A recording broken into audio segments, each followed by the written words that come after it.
Good evening, and thank you so much for joining us. Happy Friday. My name is Imani Rupert Gordon, and I'm the Executive Director for Affinity Community Services. Affinity is a social justice organization, and we work with Black LGBTQ women and other LGBTQ communities of color on the south side of Chicago. So today we have V that's in the booth. So remember, this is a call-in show. So if you hear a question, if you have a question, or you have a comment that you want to make, definitely feel free to call in, and V will put you through, and we'll get you through as soon as we can. And I'd like to introduce our guest for today. Our guest is Carla Altmaier. Thank you so much for joining us. Thank you. Carla is the co-founder and co-executive director for Healing to Action. The mission of Healing to Action is to advance a worker-led movement to end gender violence and envision worker leaders creating safe, just workplaces and stable economic future. Thank you so much, Carla, for joining us. Thank you for having me. I really appreciate it. Oh, it's a pleasure. So let's jump right in. Carla, could you start off by introducing yourself and telling us a bit about your professional trajectory and how you came to help co-found Healing to Action? Definitely. So I have a personal experience knowing how gender-based violence can really uproot your family and your family's stability. And that experience really led me to start thinking about how can I address this issue with other members in the community who are experiencing similar situations where gender-based violence might make a two-parent household into a one-parent household, and really undermine the economic security of the family. When I was in law school as an intern, I was working with the farm worker community, and farm workers in Illinois are extremely vulnerable to just labor exploitation and other forms of exploitation and marginalization. And something that kind of, they're communities where they don't even have the ability to really even afford the food that they're picking to grow.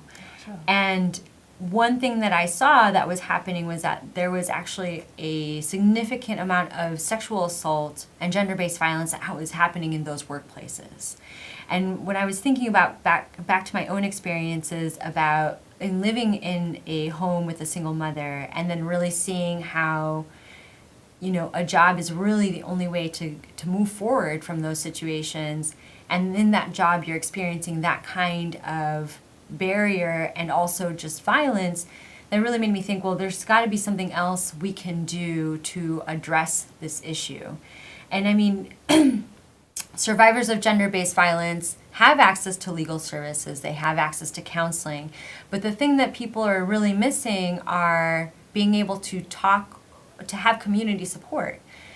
Because many times my clients were feeling like they had a lot of shame from what happened, and they feared disclosing this issue, having it known by their coworkers, their family members, and even their neighbors. And so what I'm doing now with Healing to Action is really working to remove the barriers of shame and isolation and create a community of support for survivors who not only want to come forward on the issue, but who really need to have community support, but also want to take action in their own lives that's meaningful to them.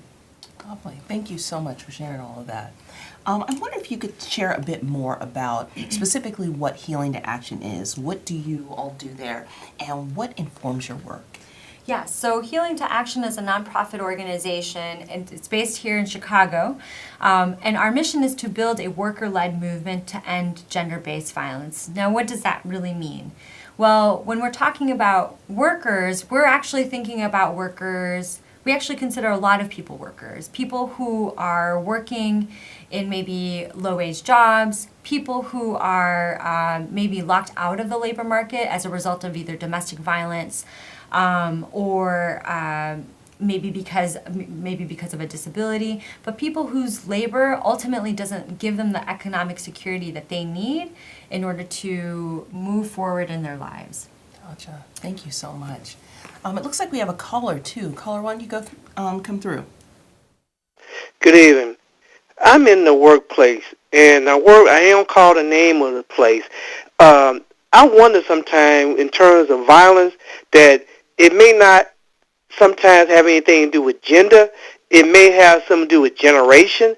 And when I notice some of my coworkers happen to be gay, and I be listening to the method tools they want to use to commit violence on somebody, a hammer or a knife, and I be listening. I said, this is ridiculous. You talking about taking some type of weapon to hurt a other human being, regardless of what they gender may be or sexuality may be. You talking about hurting a other human being, and I just wonder now. I just think a lot of times it has something to do with generation, not gender. A lot of times, there are cases where it may be, but generally speaking, I think a lot of times it's much more to do with generation.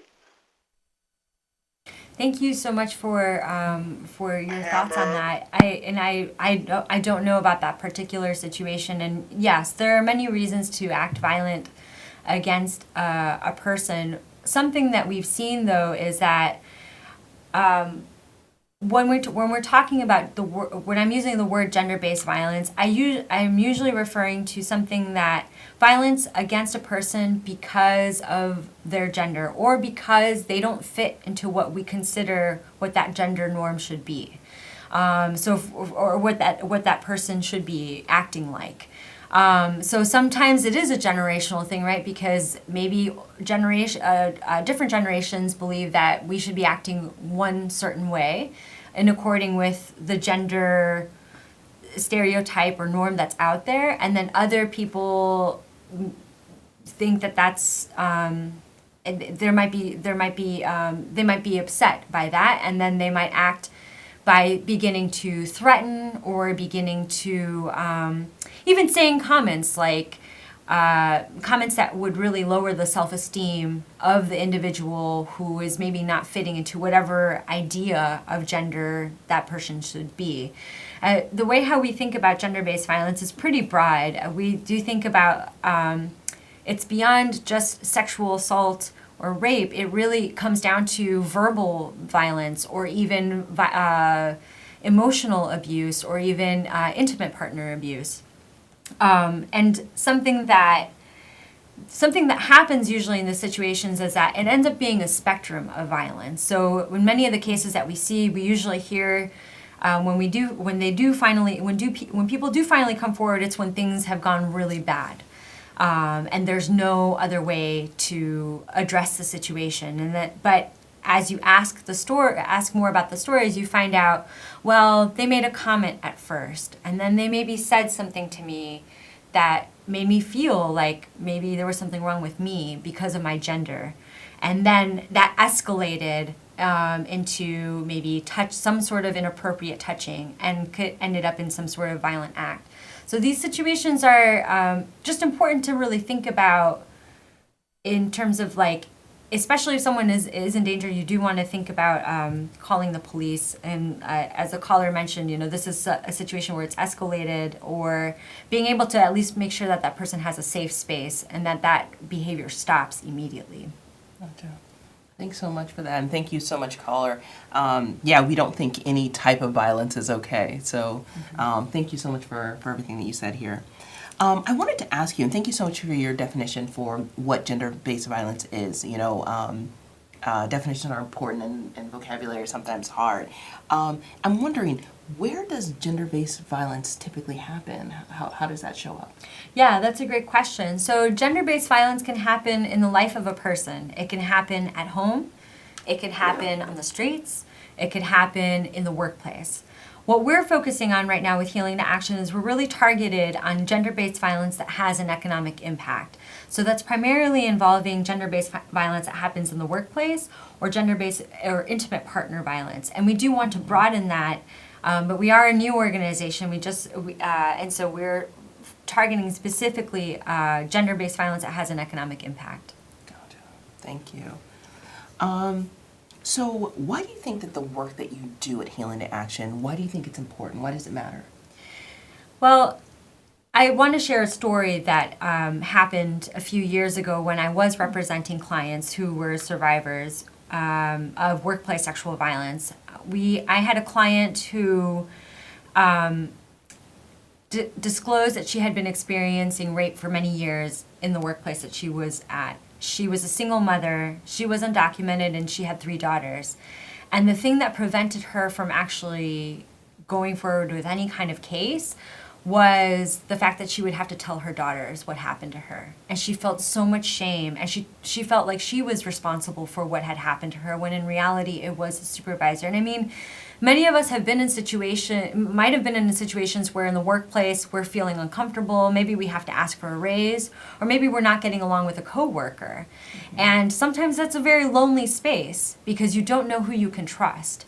And in these situations where the impact is so severe, it's not just a person's emotional or psychological impact, but the impact on their families and their children.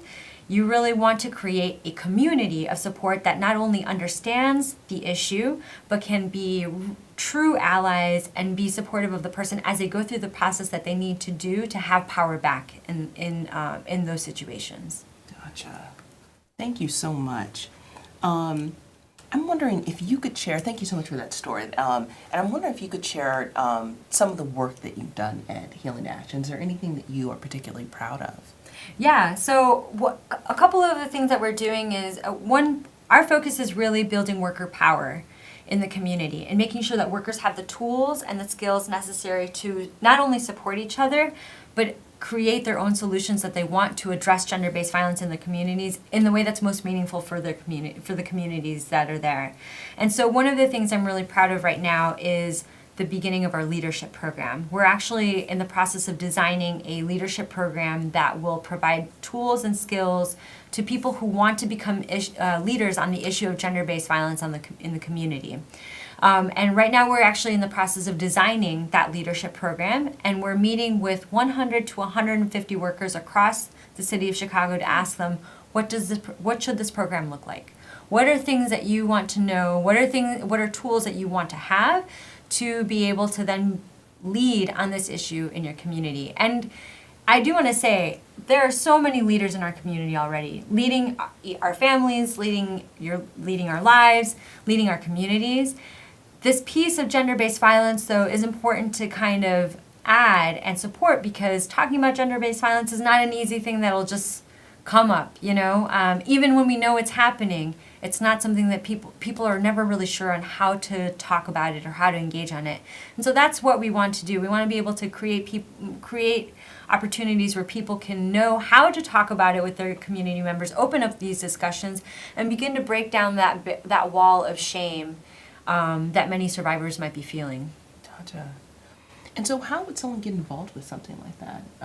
Are you looking for right now? How would someone get involved? Yes, so we are just starting right now. One way to get involved is to contact us directly. Our website is healingtoaction.org, and you can go on our contact form and just submit it, and we will respond to you immediately. We are going throughout the city as well, and so we are partnering with organizations like Affinity. We are also partnering with organizations like the Kedzie Center in Albany Park, TSEP, a school in Little Village, and if you want to reach out to those community partners as well, if you're close to those community organizations and already have a relationship, you can reach out to them, and we can connect there. The other thing that we're looking for is if there are people who are interested in being part of our actual research, like our actual team that's going out into the community and asking the questions about what should this program look like, we would love to work with you on that. Wonderful, wonderful. So I'm also wondering, so if someone wanted to, how would someone know to call you for support? How would they know that you would be an organization that could support them? That's a really good question. I think the way how we think about it is we really want people to make decisions for themselves that are most meaningful for them in the moment of in their life. And so if you are a person that is experiencing gender-based violence and you don't necessarily you want to know your options, you can reach out to us. Mm-hmm. If you're a person who isn't experiencing gender-based violence, but like the caller kind of said, where you're seeing it happening and you want to do something, you can contact us. Really, if you're a person who right now there's a political moment to really take advantage of and really address this issue, an issue that has been so much on the national front, and yet it's impacting communities much more prevalent than what we kind of hear. We're hearing about sexual harassment in Silicon Valley. We're hearing about it even in the political arena. But we're not talking about it when it's happening in our communities, in our homes, or in our workplaces. And so if you're a person that really wants to do that, contact us as well. Thank you. You said earlier that you haven't been around for that long. How long have you all been around? And I want to ask who does similar work? What were people doing before you were here? Thank you so much for that question. So in 2012, we actually started the Coalition Against Workplace Sexual Violence. As an attorney at that time, me and my co-founder, Shireen Alamzadeh, we were working to represent survivors of workplace sexual violence, women who were working in primarily low-wage industries where there isn't a lot of economic stability, you don't have access to health care benefits, you don't have paid sick leave. And we were seeing this gap of how, even though we were providing legal services, people were not coming forward to receive them. So we started a cross-movement coalition with the anti-violence organizations, labor organizations in Chicago, worker centers, and legal aid organizations who wanted to address this issue collectively. And together one of the things that the labor organizer said was, we need training, we need tools to be able to open up these discussions in the community because we don't know how to talk about this issue in a safe space. And so we did that collectively, and we designed this curriculum where we then trained a lot of organizers and sexual assault advocates in the community on how to open up these conversations. But the thing that then came, the next question after that was survivors were coming forward and they were saying, what can you do for us? What can you actually do to stop this and change this culture that's so prevalent in our communities? And I just want to give a few statistics of what is the prevalence. In different low-wage industry, first, sorry, I just a little nervous right now. But women who are working low-wage jobs are 6 times more likely to experience gender-based violence than people in higher income jobs. And women are actually, many of these workers are more likely to experience sexual violence than to get a raise. And you look at the different workplace industries and you see that there are industries where the reports are showing that there are really high rates of gender-based violence. And again, gender-based violence meaning that spectrum that we talked about earlier. But that's in the restaurant industry, for example, 60% of tip servers report experiencing workplace sexual violence from customers and from management. In the hotel industry, 58% of housekeepers report experiencing sexual harassment or sexual assault from customers. And in the agricultural industry where I was working with, 80% of workers were reporting some sexual harassment in the workplace. So, we're talking about communities where it's so prevalent, and yet when there are those resources, people are not coming forward. And then when people do come forward, what people are asking for is they're not asking for a 3-year lawsuit. They're not asking for maybe even counseling services. People just want to work. People just want to have dignified workplaces, and people want to be able to have community support so that that culture that's in those workplaces stop. And so that is where we really needed, we thought about the coalition's capacity, and the coalition did not have capacity to address this larger issue, and that's why we started Healing to Action. We started Healing to Action to really shift the culture that allows or says it's okay for a cocktail server to wear clothing that is, a uniform that is essentially asking for, or being in a position of vulnerability, of sexual vulnerability and violence, and trying to shift that culture where that's no longer tolerated. And not only that's not tolerated, but neither is the behavior that's coming with that. and where people really do have the economic power and equal power with the employer to say that that's not okay anymore. And so that's kind of where we started. And we started, even though our work started from 2012, Healing to Action started in 2016. And we're trying to be really intentional about how we design our programs to make sure that they are meeting the realities and needs of these situations. Gotcha. Thank you so much. Wow, and those statistics were incredible. Wow. That's Yeah. a lot. It's alarming. And I think what's actually kind of challenging is that people do have a hard time believing that. But when you are working when you're working with restaurant workers, or when you're working, people don't even know that gender-based violence is happening. And then you start talking about it and asking, well, how many times have you been asked out at work and you didn't want to, right? How many times did people use names or words against you that you didn't like and they were related to your gender? So once you start asking these questions, people start saying, oh yeah, that happens every day. And it's a situation where it's become normalized, and we're trying to change that. Yeah, that's really great. I really appreciate too how you're making an effort to make sure that you're not shifting blame. You know, that it's not the fault of someone who that someone can wear whatever they want, and that's not inviting anything at all. Yes. Yeah. Thank you so much for making that distinction. Before we finish up, I just want to ask: is there anything that we haven't said that you'd like us to know about Healing to Action? Well, I just want to thank you again, Imani, for inviting me here and for your partnership also. But if you have any questions about Healing to Action, we would love to hear from you. If you want to participate in the programs and the design, this would be a great way to just start from the bottom up with us in creating this work. So we hope you reach out. That's awesome.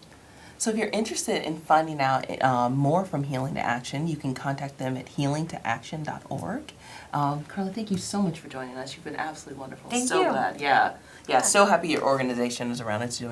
You all are doing really great work. Thank you so much. Yeah, we're excited to partner with you.